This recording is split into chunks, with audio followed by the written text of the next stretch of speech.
Hello students, welcome to today's general English class. In this video, we will mainly focus upon the line by line explanation of the poem The Voice of the Rain.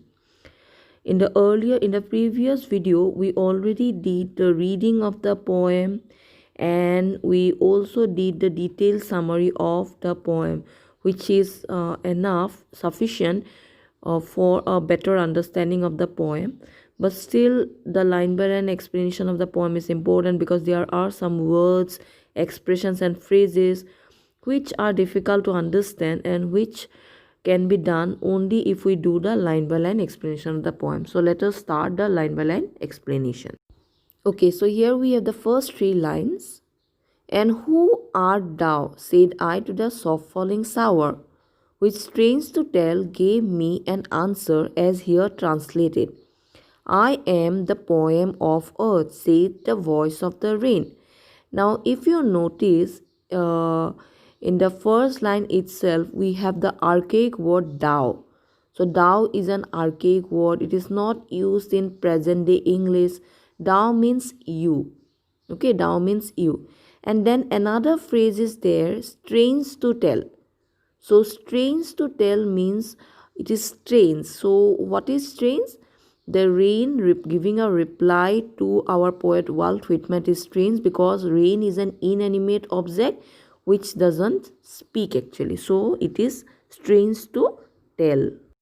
Okay, now the poem The Voice of the Rain starts with the poet Walt Whitman asking for the identity of the soft falling rain shower.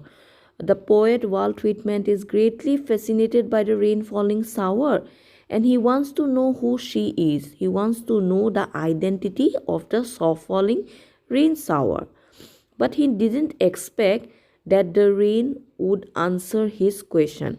However, it is strangely enough what happened. The rain responds to the poet's query by replying that she is the poem of the earth. Okay, the rain calls herself the poem of the earth. Why? Because exactly like a beautiful poem. So just like a beautiful poem, a poem gives pleasure and joy to its creator, the poet. Similarly, the rain also gives pleasure and joy to its creator, that is the earth. But this idea of calling herself the poem of the earth will get clear only in the last two lines of the poem, which are put within brackets. So therefore we have to wait till then. But the rain calls herself the poem of the earth. And one more thing, the poet translates the answer given by the rain for the understanding of the readers, as it replied in a strange language. Okay. Eternal I rise impalpable out of the land and the bottomless sea, upward to heaven whence vaguely form altogether changed and yet the same. I descend to leave the droughts, atomies, dust layers of the globe, and all that in them without me were seeds only, latent, unborn. And forever, by day and night, I give back life to my own origin and make pure and beautify it. Okay, now let us look at the meanings of difficult words. Eternal means to go on forever, okay, which will continue forever, eternal, permanent. Next, we have impalpable. Impalpable means which cannot be felt or touched. Okay, so the water vapor which rises from the land and the bottomless seas cannot be touched or felt. Next, we have whence. Whence is an old fashioned or an archaic word which means where. So the water vapor rises towards the sky where they form clouds. So whence means where. Next, we have vaguely. Vaguely means which is not of any definite shape, which doesn't have a definite shape, which is not definite or accurate or clear actually. So the clouds are not definite or accurate. They do not have an appropriate shape. Next, we have descend. Descend means to come down.